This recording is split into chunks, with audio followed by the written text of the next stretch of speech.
সীমান্তত খিলঞ্জীয়াৰ নিৰাপত্তাৰ দাবীত ৰাষ্ট্ৰীয় ঘাইপথ অৱৰোধ কাৰ্যসূচী লাহৱালত ৩৭ নম্বৰ ৰাষ্ট্ৰীয় ঘাইপথ অৱৰোধ অসমীয়া যুৱ মঞ্চৰ নাগালেণ্ড মেঘালয় আৰু অৰুণাচল সীমান্তত সময়ে সংঘটিত হোৱা সংঘাত ৰোধ কৰাৰ বাবে চৰকাৰৰ কঠোৰ ব্যৱস্থা গ্ৰহণৰ দাবী প্ৰতিবাদকাৰীৰ সীমান্তৱৰ্তী অঞ্চলত খিলঞ্জীয়া লোকৰ জীৱন আৰু সম্পত্তিৰ সুৰক্ষাৰ স্বাৰ্থত আইন অনুসৰি অস্ত্ৰৰ অনুজ্ঞাপত্ৰ প্ৰদানৰো দাবী সংগঠনটোৰ শতাধিক প্ৰতিবাদকাৰীয়ে ৩৭ নম্বৰ ৰাষ্ট্ৰীয় ঘাইপথ বহু সময় ধৰি অৱৰোধ কৰাৰ ফলত তীব্ৰ যান-জঁটৰ সৃষ্টি হয় ডিব্ৰুগড়ৰ পৰা তিনিচুকীয়া সংযোগী পথত আৰু সংগঠনটোৱে উত্থাপন কৰা দাবীসমূহ চৰকাৰে পূৰণ নকৰিলে অনাগত দিনত তীব্ৰ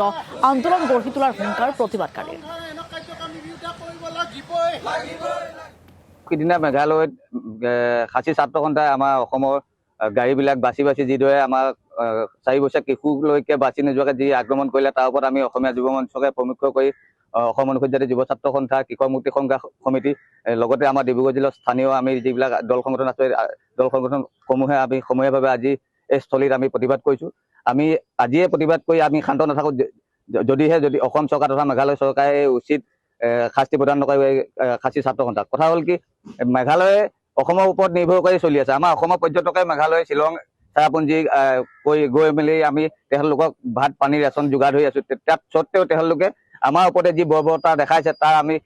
কোনো পধ্যে মানি নলওঁ। আমি হাত সাৱটি বহি নাথাকোঁ। আমি সীমান্তৱৰ্তী অঞ্চলৰ অৰুণাচলকে কেন্দ্ৰ কৰি অসম নাগালেণ্ড, অসম মিজোৰাম, অসম ত্ৰিপুৰা, অসম মণিপুৰ, অসম অৰুণাচল সীমান্তৱৰ্তী অঞ্চলসমূহত অসম চৰকাৰ তথা অসম গৃহ বিভাগে মানুহৰ জীৱন নিৰাপত্তা দিয়াৰ ক্ষেত্ৰত ব্যৰ্থ হৈছে। এই ক্ষেত্ৰত আমি বৃহত্তৰ অসমীয়া যুৱ মঞ্চৰ লগতে অসমৰ বিভিন্ন জাতীয় জনগোষ্ঠী সংগঠনে ইয়াক ধিক্কাৰ জনাইছোঁ আৰু লগতে আমি দাবী জনাইছোঁ অসম চৰকাৰ গৃহ বিভাগক আমি দাবী জনাইছোঁ অসমৰ থলুৱা খিলঞ্জীয়া ভূমিপুত্ৰসকলক তথা সীমান্তৱৰ্তী অঞ্চলসমূহত